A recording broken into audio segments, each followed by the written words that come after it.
Welcome to the MadTrio podcast. This week we have the California Pariah, Jonathan Charney, James the Fat Man Stevens, Hello. and Ryan, it's only a sunburn, Preston. So, I had a... You talking about the hickey? I'm not saying anything. I promised him I wouldn't say anything. Right. So this week I had an interesting conversation with somebody, and I don't want to give too much information about the guy because he might hear this. But he told me he doesn't allow his kids to play with guns, Nerf guns, etc., or even play toy guns type of thing. Not the first time I've heard this. Does he let them play with toast that looks like a gun? And so the conversation I had with him, I said, so you don't let your kids have BB gun wars or pellet gun wars. You know, I think his oldest kid may be 6 or 7, something like that. And he said, and he had this, as soon as I said that, he had this disgusted kind of aghast look on his face. It's like, oh my God, no. And I told him, if it makes you feel any better, I've been shooting since I was 6 years old, and I've had more safety conversations about firearms than almost any law enforcement officer I know, because how long I've been shooting.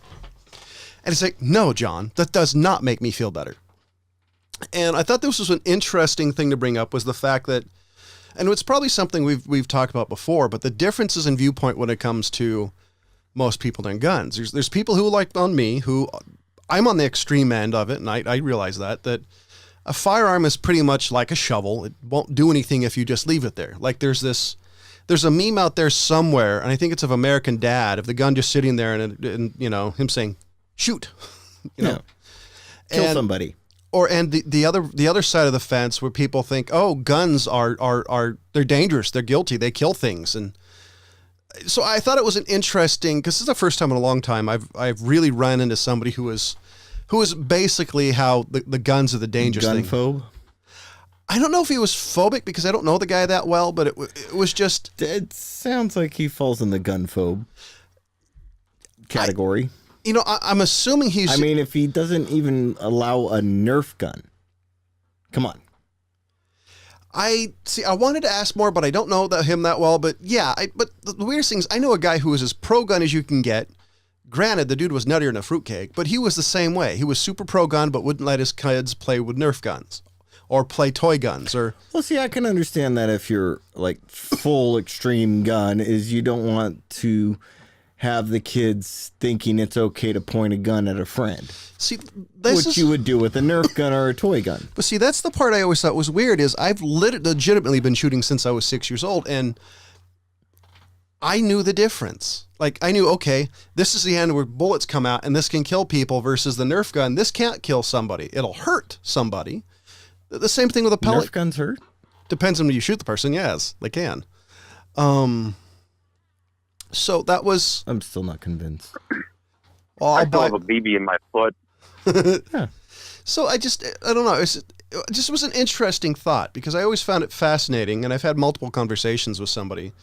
And usually the conversation goes that the reason guns are dangerous and they should be controlled is because because guns are the most expedient way to kill people. And it usually comes down to that's really what the argument comes down to, because that's the only, because a lot of the arguments get into the weeds, and most of I don't care if somebody knows, sort of a lot about what they're talking about and still disagrees with it. I mean, I try to not talk right out of my ass when I'm talking about something, although I tend to sometimes. But I tend to kind of bridge the gap for a lot of people I know with guns, because I'm in a not gun nut place, and it's one of my favorite hobbies. One of the things I wish I could do all the time, if just, given the infinite money. But it's usually out of lack of knowledge of what it is and what we as gun people are sort of aware of. Most people think that it's sort of a kind of willy-nilly, like we roll around with it like we see people in movies, or that there's just this 10 layers of like safety knowledge and those sorts of situational awareness things that have been drilled into all of our heads for as long as we've been holding guns. Well, that they have never thought about. You know what I mean? So when they kind of hear about those things, if they still sort of are not big fans of guns, at least they kind of understand, like, all right, these people are by and large careful about what they're doing. You know what I mean? They respect what's going on. Well, I know. But yeah, the argument still is just that, like you said, I know two people. This is an expedient equalizer. You know what I mean? That might not be the wisest thing to have accessible. I know two people, and both of them have been around firearms for a good portion of their lives. And they both have the same kind of anti-gun stance as far as how guns are dangerous because, firearms kill and they're the most expedient. And I say, but hammers kill more people, blah, blah, blah. Because there's just a statistic out there that like hammers and other things kill more people statistically than firearms do, especially if you take out the suicide rate, which a lot of the murder rate or the gun deaths or whatever it was happens to be suicides. If you actually break it down. And Kurt Cobain agrees. Oof. Thankfully that didn't go over my head. So I don't even know how to reply to those people at this point because it went through his. So how do you respond to somebody? I was wondering if you were going to do that. Because how do you explain to somebody? Because to me, a gun has always been like a shovel or a car. So I don't know, like, how do you bridge the gap and honestly bridge a gap in the conversation between my viewpoint versus somebody else? Because it's the person's heart, and this has always been my argument, that it's the person that corrupts the firearm. The user makes the choice for the gun, not the gun chooses. Well, and what's interesting is I can make you a better argument for why to get rid of cars than guns. Cars is a convenience. It's a matter of, hey, we're able to get from A to B quicker. But cars kills, I don't know, whatever it is, 30,000, 40,000 people a year, I think, or I might be way off on that number. I'll look what I'm talking. It kills X amount of people per year in traffic accidents or pedestrian versus car accidents and all those things. Suicides. Sure. Yeah. Even people just purposely misusing it for ill intent. So just based off your convenience, we're all as a society willing to accept those amounts of death because cars are fucking convenient as shit. We're able to accept our iPhones being made from kids in India or some shithole fucking part of whatever fucking country in a mine.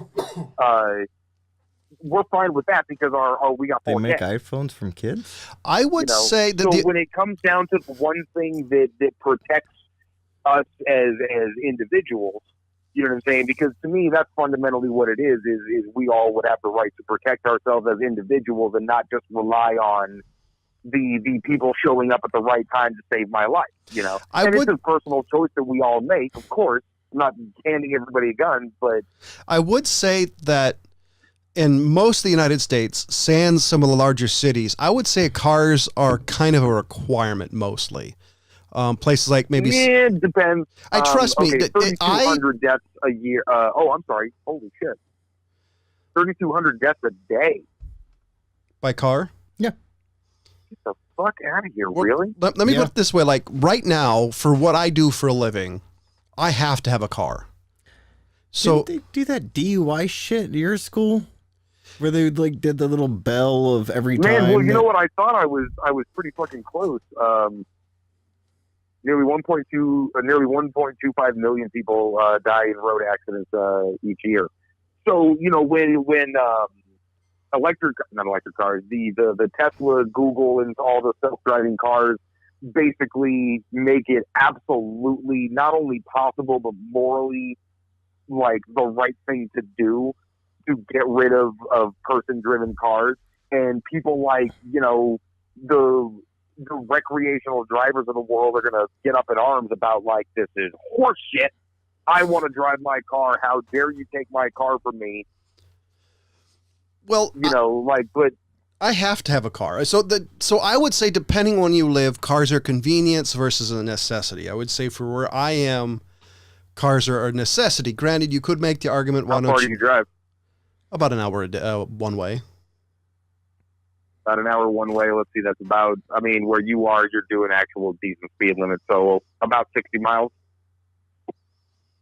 Something like that. It's 45 minutes to an hour, 50 depending. miles. Yeah, it's something like that. I actually haven't looked.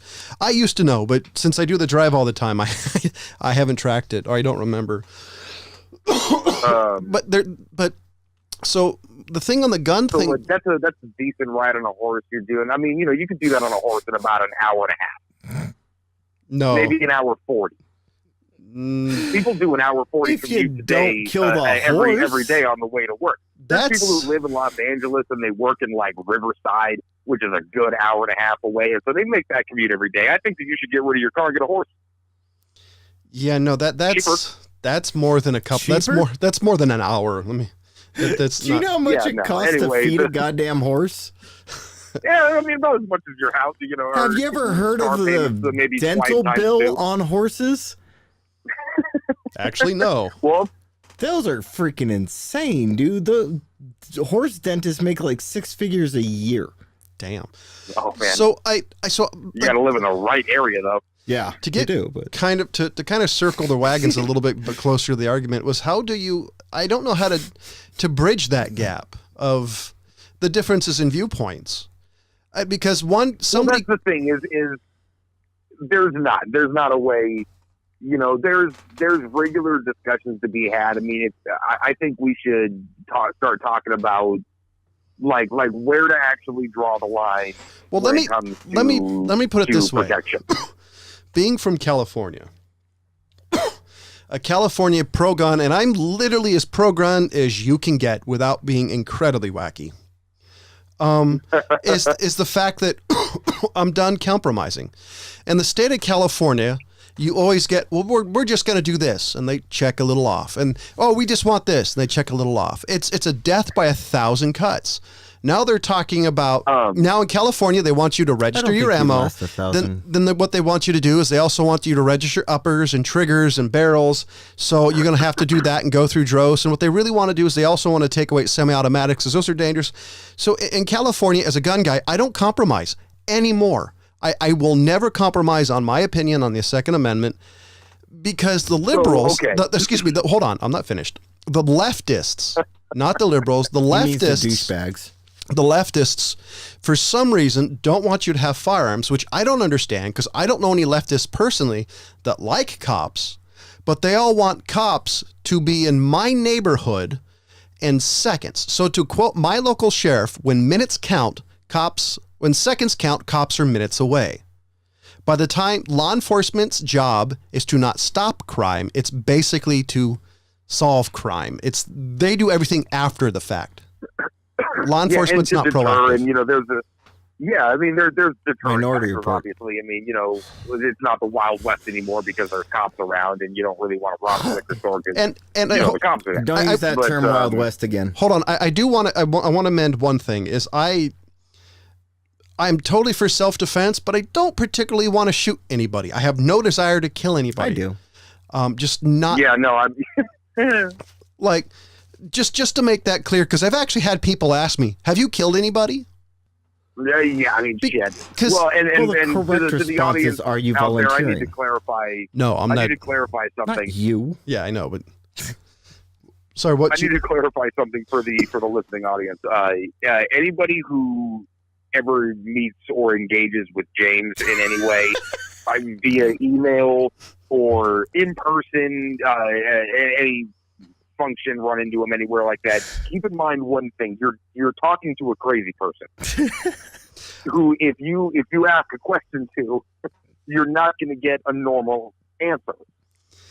I don't see. James isn't crazy. You just have to be insanely specific.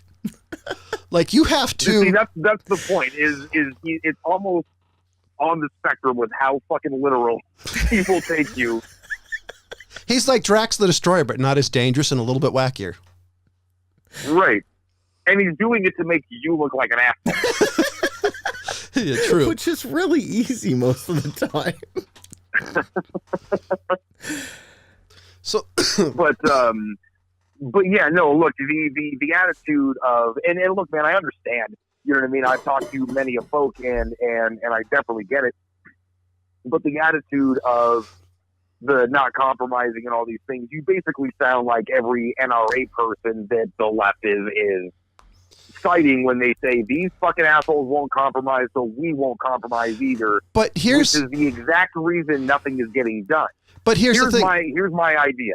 We set up a gun person in a room, very much like the beginning of Battlestar Galactica, where the humans sent like an envoy once a year to meet the humans. Or the humans sent an envoy to meet a Cylon if they decided to come over, and nobody ever showed up. Come on. You're getting a little too buried in your example. No, that was a great fucking reference, by the way. But I think we need to get the reasonable people together with the reasonable people on each side of this argument and actually compromise instead of just, because that's what the NRA does, is just go after every single thing, no matter how much sense it makes, which makes the left think that you guys are crazy. So and I've the same got the thing happens solution. on the Wait, left. hold on. I want to answer. So to disprove your comment just a little bit, I've actually had comments with people, and I've had multiple conversations like this. They want to ban the AR-15, not because it's semi-automatic, because most people don't know the difference between fully automatic and semi-automatic and single shot. Don't know why, but they don't. They want to ban it because it's black and it looks scary, which in one conversation is verbatim. Instead of you say it's a military-looking rifle that shoots semi-automatic. Unfortunately, and I do mean this unfortunately because there's such a lack of gun knowledge in modern-day society, don't know why, that there is no way to compromise anymore. I'm okay with the 3 to 10 day waiting period. Think it's bullshit. I'm okay with that. I'm okay with a lot of things. However, I'm not okay with the fact that my ammo is going to be tracked. If I want to get a new upper for an AR-15, I have to wait 10 days for it, or a new barrel, or this or that. There's a lot of things that I compromised as a voter before, up to the point in California, this is a little bit of hyperbole, but not by much, they want to ban firearms. And every time, every political season, they get closer. It really is a death by 1,000 cuts. And that's why I will not compromise anymore, because at this point, you really don't have a lot of room between outright banning a firearm and not. In California, there's such thing as a handgun roster. There's a roster of firearms that California, for some reason, deems safe. It's a complete bullshit list, but it's true. So what happens is manufacturers have to submit a firearm, they test it, and they have to pay money every year to keep it on this list. And in order to get new handguns on this list, they have a list of requirements, and some of them are completely bullshit. But literally, just by attrition, in say 10 to 20 years, there might not be any legal firearms in the state of California that are brand new. There are no new models in the state of California, and I'm literally not exaggerating by that. This is why most. Yeah, I mean, well, one, where the California is definitely the tip of the spear on that front. So I think we're more heavily regulated than any other state, aren't we? New York, parts of Illinois. Oh, that doesn't surprise me. Illinois. Yeah, Chicago is terrible. It's very tight. DC used to be. Don't know now. No, I know that. I get that. This is why I've been branded an extremist by people I know, and then when I tell them the argument, they still say I'm extremist because I'm tired of 1,000 cuts. Because you can't really do that to anything else. If you did that to the First Amendment, people would go nuts. Here's my opinion. Aside from legitimately trying to find the more reasonable people and stay out of the fringes of that kind of thing, and actually talk about things, I think there is certain things that we can compromise on. And I'm not saying that you and I are opposites on this topic at all. I'm just saying that us and them can bridge a gap somehow. And here's the thing: is I think with enough knowledge, we can get a couple of those things dialed back, and maybe give something in another angle to them. You know what I'm saying? There are plenty of programs, like for example, the NRA, and I realize a lot of people don't like the NRA. They're not my particularly favorite group of individuals right now as it is. NRA has the Eddie Eagle program. The CPRA and other organizations have education for firearms geared towards children. I've always been the proponent, I will do this with my children, and I will do this with anybody else's children, is the fact to teach kids young. When I was a kid, the first thing I learned when my dad, when I realized what a firearm was, is my dad said, or teachers said too, it's like, you see that? What's that? Well, that's a gun. What do you do when you see one? Tell an adult. That was the first step to training children the proper safety. And then at a certain age, I got to shoot my first gun. And what it is now firearms have gone from, and I think kind of death is the same way, is the fact that firearms have gone from a reality, something people understood and it was a tool for some people, to it became something you see on TV and video games. There's too big of a gap between knowledge and fantasy. But there's also, okay, here's going to be my other idea. If us gun people who like firearms for whatever reason, hunting or target shooting, what have you, which are all recreational. There's not a gun person that I know that likes guns because they want to kill people. We call those people psychopaths, and we do try to avoid them at all costs. So everything that I know about guns has always been recreational. You know what I mean? I think the same for you guys. So recreational compared to what? Like military? Yeah, basically, that's the thing. I think that's the thing that people think is that it's like we're looking for an excuse, sometimes, and we're absolutely not.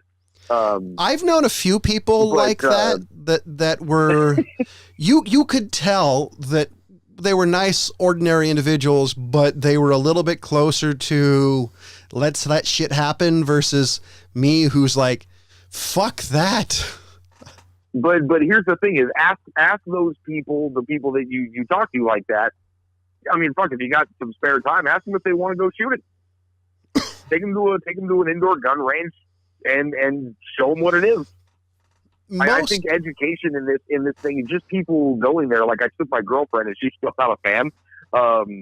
Basically, it was loud, and we're standing in a small room, so it was much more loud than usual. But props to your girlfriend for kind of understood. Props to your girlfriend for not only willing to do it, but actually doing it. I mean, it just kind of hurt the webbing of her hand, if I remember right. She's probably holding. Sounds like she's holding too far up on the firearm. She's making recoil gestures over here. It was the recoil. So what exactly was she shooting? Let's see. I got a 92F Beretta. 9mm? One, or is it 45? 9mm. 9mm. Wow, the 9mm hurt her? Yeah. And even a decent heavy gun, I'm thinking she didn't stand. Like a Beretta. I'm thinking she probably didn't hold it or stand right, because that can do it. It's all Rand's fault. But also, it could be the fact that it's a lot to do with grip. It could be with the fact that if you're like somebody like me, granted I haven't been shooting the last 3 years, but I've been shooting my whole life. So for me, it's just something I've been doing my whole life. And I got bad habits, but I'm used to it. Versus somebody like his girlfriend who's never done it before, or their only interaction with firearms is on television. I could see you not being used to it, because reality is guns. Guns can be scary. I mean, they're louder than a motherfucker, right? Especially in a closed room. And then I went to the 1911 45 because she didn't want to stay there, so I'm like, all right, I'm gonna at least get 50 rounds out of this. So I made her shoot that one too. 1911 is the greatest gun ever invented, and if y'all don't agree, y'all can fuck off. Hands down, no shit. I'm right there with you, buddy. My favorite gun ever. And by the way, the old guy will agree. Beretta was actually the first gun I ever shot. But so I always had an affinity for that. It was the gun that Martin Riggs carried in Lethal Weapon. So fucking don't like that gun. I'm not a Beretta fan. What I think you would at the very least show that person whether or not they like it is how much you respect it, and how careful you are, and how much you're thinking about what's going on at any given point. See, like there's not one moment where your focus is off what you're doing, where you forget that this thing in your hand could kill somebody. So, So James and Ryan, do you guys think it's a matter of practical usage versus conversation? Because I've had the conversation with people about how much I respect firearms. I would have literally gotten beat if I did something stupid with a firearm because of how dangerous they really are as a child. So I've described safety measures of being careful. I've even told stories of James and I's interaction with one really wacky RSO. which we've probably relayed to you, but if you guys ever want to hear the story, let me know. It's fairly entertaining to tell. And so do you think it's just a matter of actually showing them how safe you really are versus you telling them the respect? Because I've always told people fearing guns is a lot like fearing God. That's the same amount of respect you need for both. Well, if you don't respect the gun, you're going to need him. I think partly it's seeing that from you, seeing how seriously you are when you hand somebody who's never handled a firearm before, and you're showing them, and you're looking them in the eye like, hey, look at me. This might be the most serious thing you've ever heard. I need you to pay attention. You know what I mean? And they see that kind of care towards the act of what you're doing. There's that, and there's also just the mystery being taken away from what it is. You kind of understand the mechanics. You know what the general principles are, what it takes to do that, and that it's not fucking easy. You know what I mean? It's not like some kid can just pick up a gun. I mean, the shit obviously happens on accident, but to be all of a sudden a good shot to go after somebody, I mean, it is very difficult. No, that shit takes practice. It's not easy. I mean, I haven't shot in years just because of certain circumstances, and every time I go shooting, I have to, it's a learning lesson. The basics of it. It's a perishable skill. 100%. 100%. And I don't think that if we took everybody who's never shot a gun before shooting, that we'd get everybody on the side of like, okay, guns are not as bad as I thought. But I think you'd get half, honestly. Well, the other, or at least a reasonable half. Two things is, one, I've told this story before. I took a church group shooting, but beforehand, we all, because at the time I had the church group met at my house. I brought out one of my firearms. I checked it in my bedroom, made sure it was completely loaded. I tried to kill my church group. Apparently, I made sure it was completely unloaded, 100% safe, and I handed them the firearm. It's like, okay, and they're like, "What's this?" Before I do this, I want to see if you know anything, because it's a safe firearm. Because I knew it, but they didn't. I wanted to see where their skill level was, and some people disagree with the way I did it, but it was my way of knowing how much knowledge do I have to impart to them versus just too unsafe to take. And it worked really well. I had a really good basic understanding of it. And then I broke down how to lock the slide back, how to actually be safe, what to do, and they were pretty safe. And I forgot my other point. Yeah, there's a way of I think, James, was it you that told me you were giving your kid like a cap gun just to get him used to trigger discipline? Yeah. That's a fucking great idea. It's like, hey, here's this fake gun that you can go and play around with. If I see you fucking walking around with your finger on the trigger all day long, and pulling it out of your pants, in weird positions and not realizing where your finger is, we're gonna have problems, and you're not gonna go shooting. But if you see some good fundamentals get kind of built in over a period of time where it just kind of becomes that natural movement. Yeah. There is yeah, we're moving up, Yeah, he's actually fired. I think he's just fired my Henry. He wasn't really interested in shooting a hand. No, I did have him shoot I had him shoot a Henry, and I also had him shoot a 911. So 1911. But that's those are the only two guns he's fired. That Henry has surprisingly light recoil for how heavy that fucking barrel is. I'm not surprised, but it's a 45 long Colt. It's basically a pistol cartridge. Come on, there's. I mean, basically that too. You want to shoot something that'll fucking hurt? Shoot my 30-30. That'll give you a higher voice. Ooh. John. What I really want to shoot is the double deuce. What were you saying, James? You're never going to get people that have an aversion to guns to like them. I wasn't really aiming for them to like them. The reason why is because they've had instilled in them through either media or entertainment that they've got an irrational fear. I would say, or life experience. And it's an irrational fear. That's really what it is. And they're not going to want to either compromise or come out of that irrational fear. I would say there's also, and there's always going to be a group of people that are like that. I would say there's also life experience, because I could totally see some areas like that. But well, I mean, look, for me, there's hold a on. lot of things I don't. Sorry. For me, I don't expect to change anybody's opinion. Never have. I don't generally try. But I love to come to a standpoint where they're not interfering so much in my life. And I totally understand where firearms are dangerous. I'm not an idiot. I literally, as I've said like 12 dozen times, I've been shooting my whole life. I get it. But there's some irrational fear from people when it comes to firearms that is ridiculous. Like most politicians, when they talk about firearms who aren't Republicans, even the Republicans get it wrong, 99.99% of the time, they're talking out of their ass. And it's actually fucking insulting. So they don't get anything right. And most of these anti-gun people generally don't get it right. I've even had one particular tech pundit who I was talking to actually say, well, I know a lot about firearms because I've reached it. I've researched it. And it's like, well, hold on.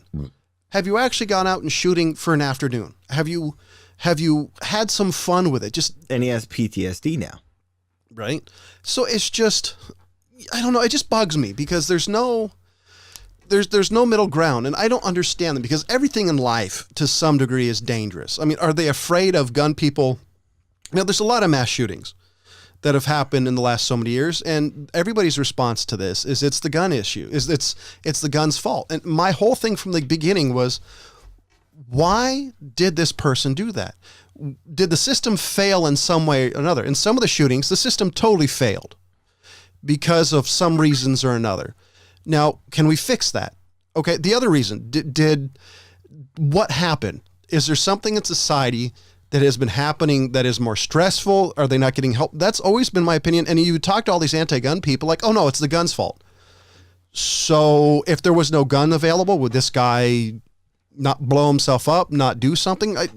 This whole conversation with them just blows my mind how unwilling some of these people are to open their mind to a conversation. They're so fixated by this evil, mysterious thing that's basically metal, or in the Glock's case, plastic. Well, and a lot of it is being sort of told in a bubble, because most people that I talk to, like, I might be the first like gun person they talk to.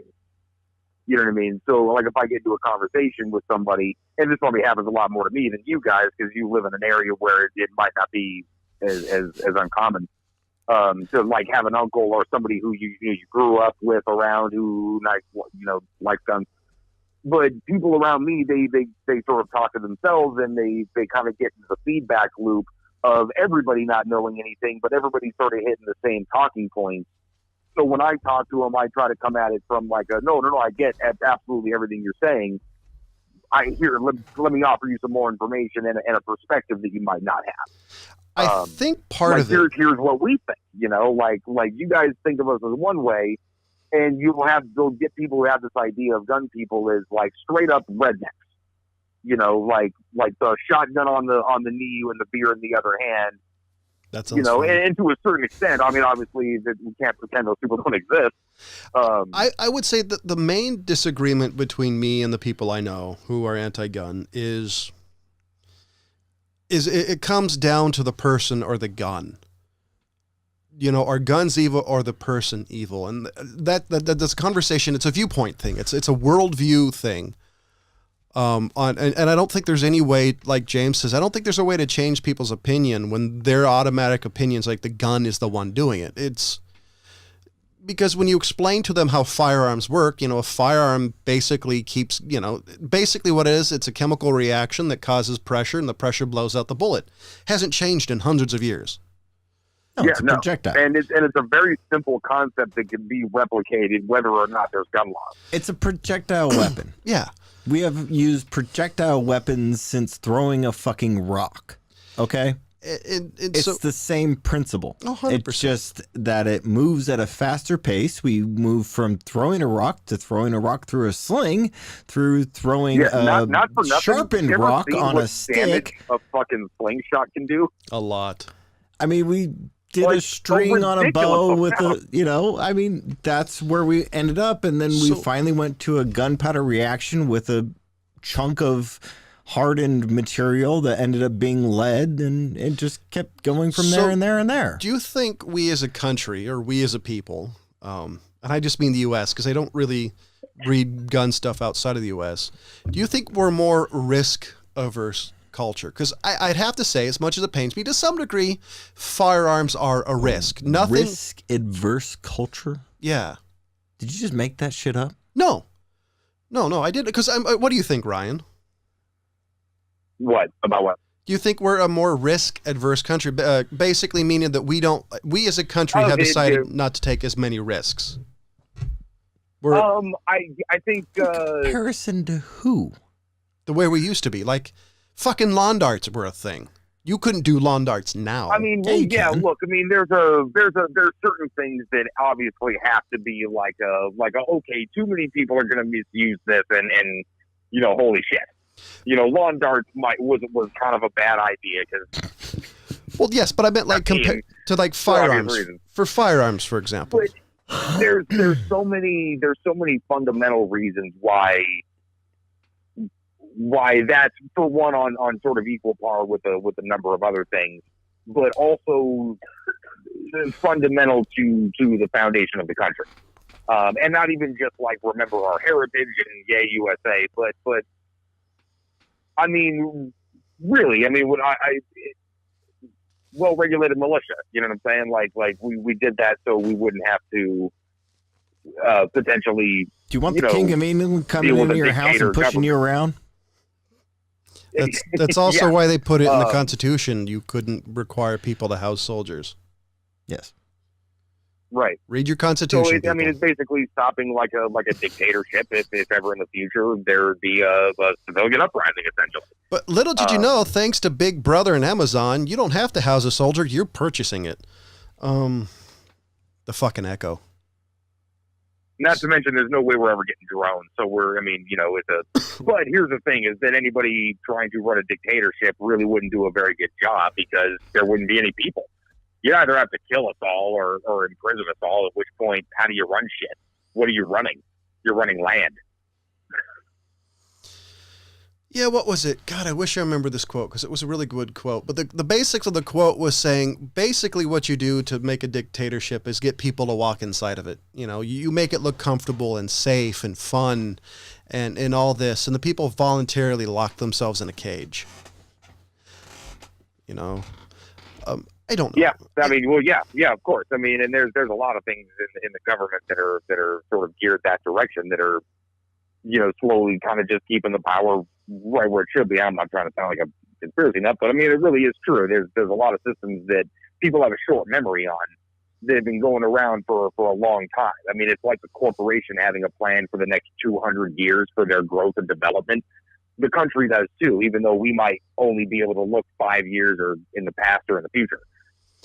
I think America's problem with politics is the fact it's so short-sighted, and I think that has to do a lot with the fact that we as a country we're a very new country.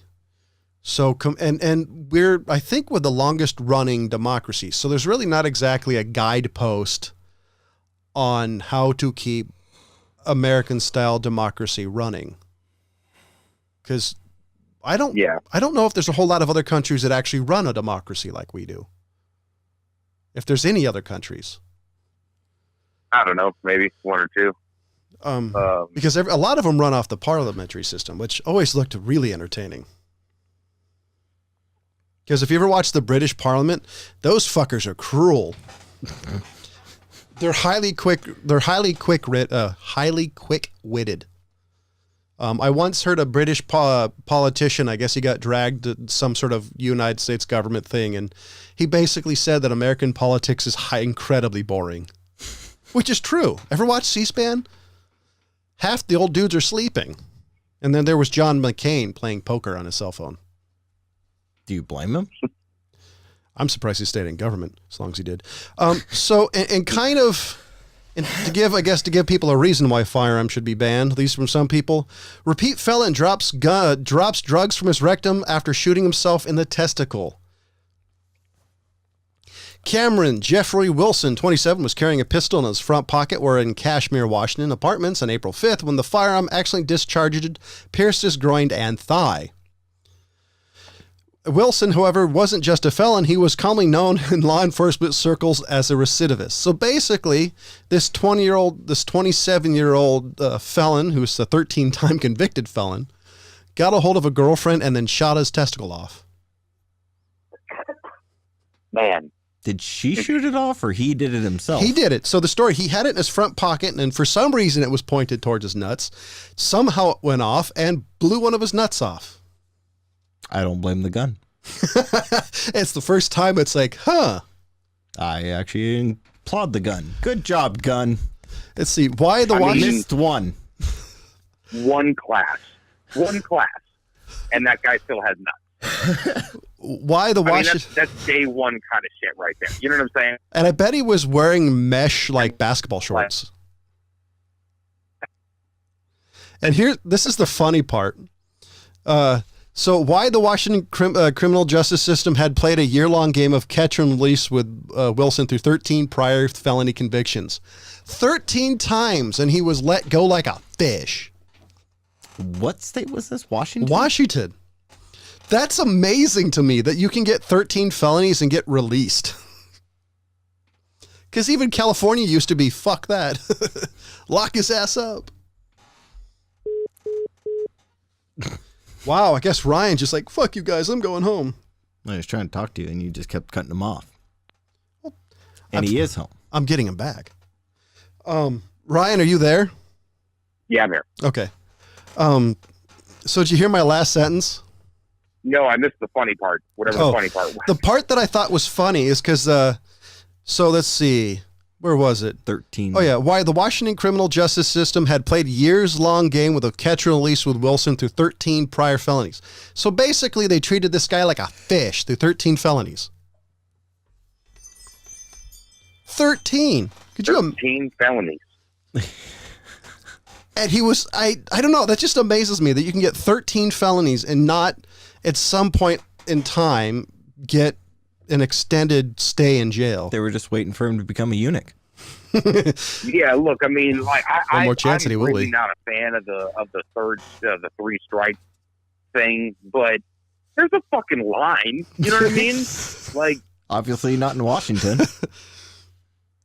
like, I mean, like, I'm not saying throw him in jail for life either. I'm just saying, like, hey, bro, you know what? 10 is the fucking limit, dog. I got to give you 20 years. You really got to go cool your heels for quite some time. I'll let you out, but you're going to be old as fuck and not moving around as quick as you used to be. Apparently, they got to throw him in He's jail. not gonna be moving around as easily either. Well, I guess he might be moving a little bit light in the loafers. Apparently, they need to throw him in jail for his protection. I mean, I knew a guy who accidentally shot himself in the foot, but the fucking nuts. I heard this morning on one of my favorite radio shows and just was laughing in my office at work because I just couldn't imagine. Because I bet he was wearing basketball shorts. John, that's what I was imagining. How many times have you heard of somebody accidentally discharging a firearm while cleaning it? A few, and I'm always amazed every time. How do you do that? Yeah, I'm amazed every time. How do I don't you understand that either. discharge And I'm trying to remember if I've only ever heard that on like TV or something. Hey, Ryan. I don't know if I've known anybody who's ever done that. Hey, Ryan, can you hear James? Yeah. He doesn't care. Okay, I just want to make sure.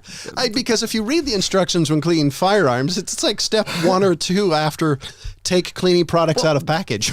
Well, as far as I'm concerned, like the first step, I mean, aren't you going to clean the barrel? Like, how do you not know that there's something in the barrel besides the actual, I don't even know the name of it, but the scrub thing, you know? What is the name of that, John? The brush? The brush. Well, I mean, but you know, it's like a. But we particularly Anyways, we know an RSO There you go, pipe cleaner, who pointed the firearm at his face, and he knew it was loaded because we told him. Yeah, but I mean, like, if you have a gun and even a revolver, how do you discharge a revolver or a rifle while cleaning it? Like, it just boggles my mind. Like, were you just trying to check to see if it was clear by shooting a bullet down the barrel? There's an issue between the table and the chair. Anyways. So I'm going to tell my favorite RSO story because I love telling it. Okay, for the record, everybody, RSO is Range Safety Officer, in case you're wondering. Thank you, Mr. Wizard. For the 4 fucking people listening, I thought I'd bring it up. So my favorite range story. So imagine this. It's a wonderful summer day. James and I go down to our local range for an afternoon of sheriff range. Blissful shooting. And I took out one of I brought 2 firearms, one for James to shoot and one for me. And the particular firearm James was shooting has an issue that I was unaware of. The cylinder stops. As I was as well. A set screw backs up after if you shoot. You should let them know what kind of gun it was, John. I wanted them to guess. If you're starting to say cylinder and all this stuff, I mean, okay, so it was. You gotta expect these people to be actually gun dumb. Okay, so James was shooting a revolver, and there's a set screw on this particular revolver that backs out that can stop the cylinder from rotating. And it's literally just a matter of having a little screwdriver and backing out. And I was unaware of this. I didn't know this would actually do that. And so the cylinder had locked up, something not really a problem because it's a quick fix.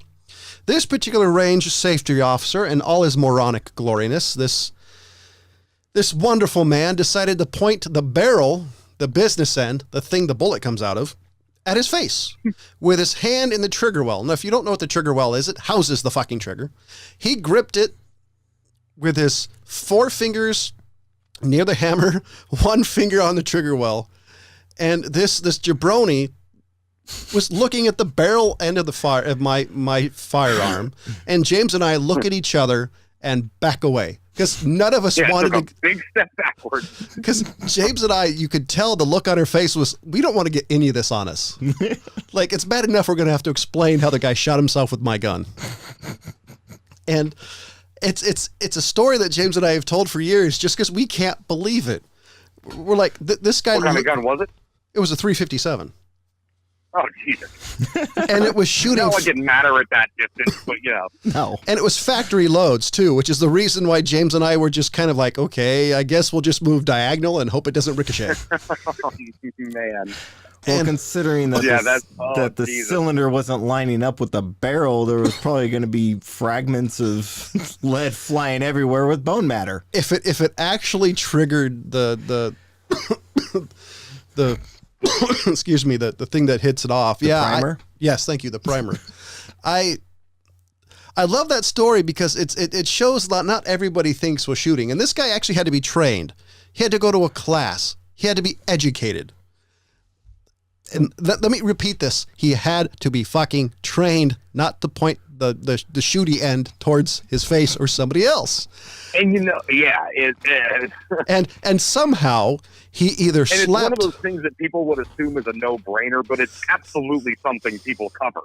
Now, and the thing is I did everything proper to call this guy over. Okay, I literally loaded the gun, put the cylinder back into the position, realized, it's not lining up with the barrel, so I tried to move the cylinder to lock up back with the barrel, wouldn't do it. So I set the gun down, backed away from where the gun was, because I set it down at my spot that I was shooting from, the lane, called the guy over. I said, this gun is not lining up. It is fully loaded. It will not open up to get the cylinder back out. And I didn't hand the firearm to him. He had to go over and pick it up, which is how you're supposed to do it when you're calling a range officer over. At least at this range. Yeah. So, did all that proper. And the guy still, I have no idea what went through his head, but he's lucky it wasn't a 357 bullet. I laugh, and I feel bad for laughing because he was an older gentleman and he was a cranky son of a bitch.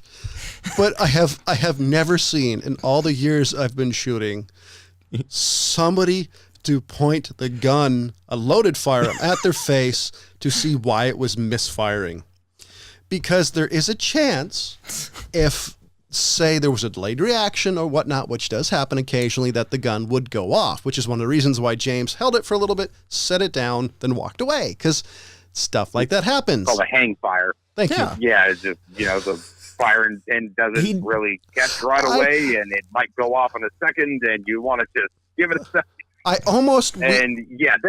guy was going for a Darwin Award. We almost watched the stupidest suicide in history. I refer to it as Elmer fudding himself. And I don't know. I don't think that guy was an RSO much after that, because I remember some point in time later, I don't remember when, we told my dad that story, and he's like, what? Even my dad, who's been shooting longer than I've been alive, was like, wait, isn't your dad a gunsmith also? Yeah, he's a gunsmith, gun nut, And also teaches CCW classes, right? He does. He shoots CCW, concealed and carry weapons permit, at least in the state of California.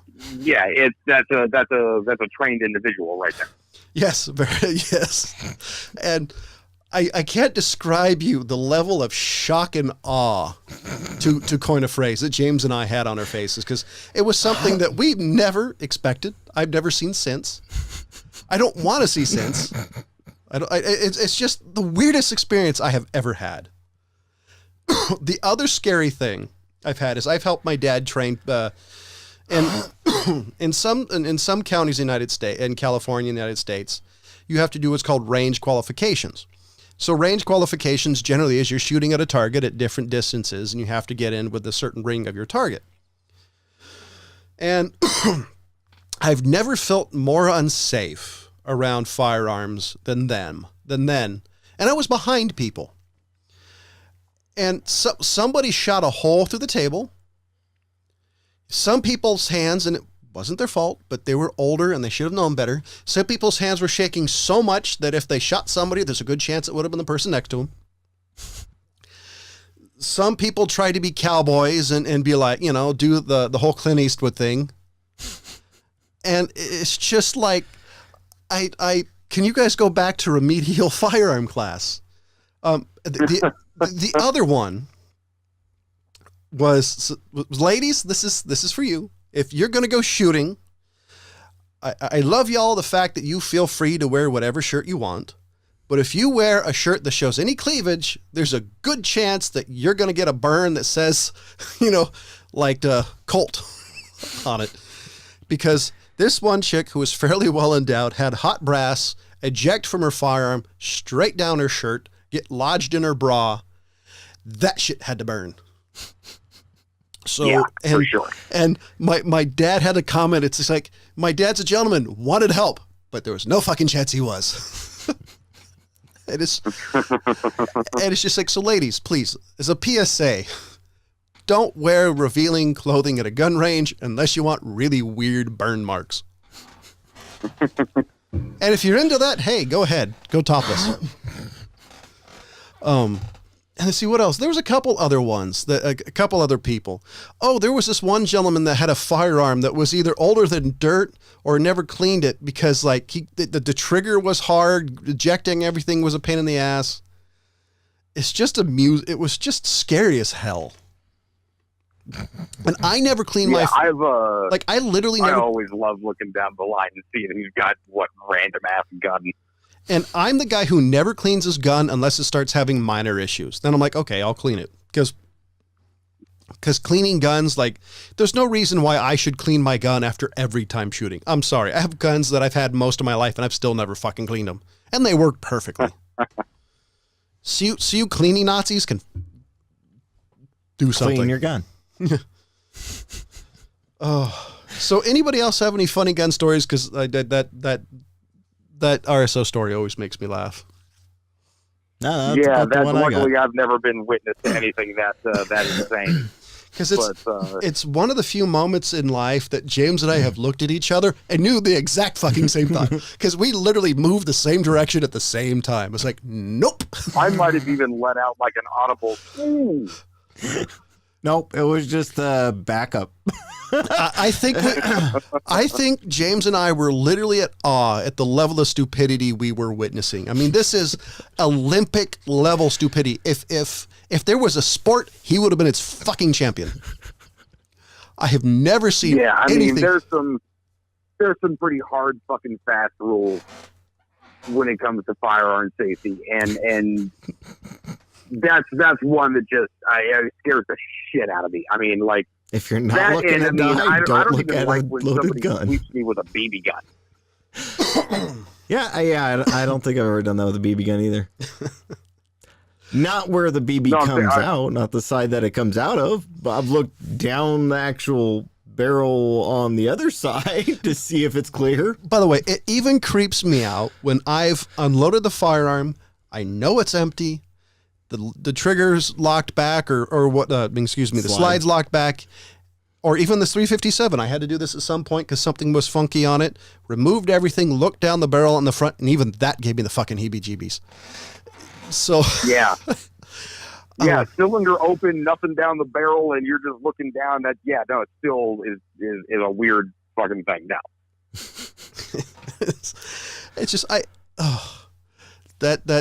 there's one other time that James and I basically looked at each other, didn't say anything, and it was after a fucking movie called Sin City. Oh, because James and I are snarky as hell. We make fun of everything. We saw the movie and didn't say anything for the ride home. That was that level of awe when this happened. First time seeing Sin City in theater is something. It is. It was something. As long as you don't do a Dame to Die For, that one sucked. I still haven't seen it after you told me it blew. Yeah. Oh, yeah. Brian can attest to that one. Last minute. Yeah, I can. Yeah. Oh, God. Have any of you seen the preview trailer for Picard? No. Ryan? Picard? Yeah, Picard. dude, they're doing Star Trek Picard. Oh, Picard. I thought you said the card. No, Picard. As in Star Trek. Yeah, no, I saw the thumbnail for it on YouTube, and I was like, oh, they're doing that. Okay. Dude, you gotta see the fucking trailer. So basically the trailer is, I'll spoil it for you. It's a fucking trailer. What the fuck do I care? So basically what it is he's in a vineyard. Part of the story is his brother had a vineyard. So I don't know if his brother's going to be in there, and he retired. And it's like this lady interviewing him or this lady interrogating him, saying, basically saying everything he did, and then 15 years ago you retired. And that's where the trailer ends. And I've been told the previous, like the Destiny, the latest Enterprise Discovery, heard it's amazing. I'm not really interested in it because I want to see after Enterprise and Star Trek Next Generation. Is this a TV show or movie? It's a movie. TV show. Right now, I think it's going to be, I've heard it was supposed to be 6 episodes. I have no idea if that's true because I might be pulling that out of my tail. And it's going to be on CBS Online, which kind of pisses me off because it's not. I have a friend that has that. I guess, and it can't be hard to find after a while on other places, but I'm super jazzed because I love Star Trek and Picard's like my favorite captain. Yeah, I agree with that. Benjamin Sisko was pretty badass after a while. Yeah, it took him a little bit. I was never a giant fan of Voyager. Voyager had its moments. Yeah, but it was, I don't know. My only issue with Voyager, and this is kind of a petty, after a while I got tired of their giant arcing storylines. And they had individual episodes, but it was so, I don't know. After a while but there were fucking 3 Star Trek shows on, I think, at one point in time. And it was a little. Yeah, it's TNG as Voyager. I think, Deep Space Nine. Yeah. Thank you. Yeah. I think those were on at one time. I could be wrong. Yeah, they were all. I think they were. Yeah, they were all on at one point. So I got to be honest. I never watched a ton of Star Trek. I like the movies. So speaking of that type Saw a of bunch of the original ones. kind of thing. So have Watched a you little bit of guys Next Gen when I was a kid. heard of the hum in the ocean? That there was a The hum in the ocean. Yeah, there was a strange hum that was going on in the ocean for quite a while. I know people who've gotten a hum in an ocean. Not a hummer. There's a difference. So they actually finally figured it out. You guys hadn't heard of that one? No. I probably have, but Right? Huh. Negative. So there was a new volcano that appeared off of France. Really? Yeah. There was they weren't sure what the actual hum was for quite a long time, but there was just like just this weird sound that was going on in the ocean for quite a while, and there was, conspiracy theorists, of course, that were going on about it. Anyway, what they actually figured it out is there was a newborn volcano that just appeared off of, just trying to figure out where, the Indian Ocean, right off the coast of France. Huh. Yeah. Interesting. Weird. At least it's not on the Ring of Fire. Well, Yeah, they're I'll actually look that up. saying That's that crazy. the magma in the actual volcanic chamber is actually pretty small now. But I was just kind of curious, like that was a pretty interesting thing because I heard about this actually months ago, which is kind of why I'm like kind of surprised you guys never even heard of any of it. No, it hasn't come across if I any did, of I've my. forgotten. Yeah, it hasn't come across anything I've read. So, ladies and gentlemen, we are okay. coming up to a close. Anybody have anything else to say before I end this episode? Nope. So, ladies and gentlemen, for the California Pry, for the Fat Man, and for the Sunburned one, as always, thank you for listening. Goodbye.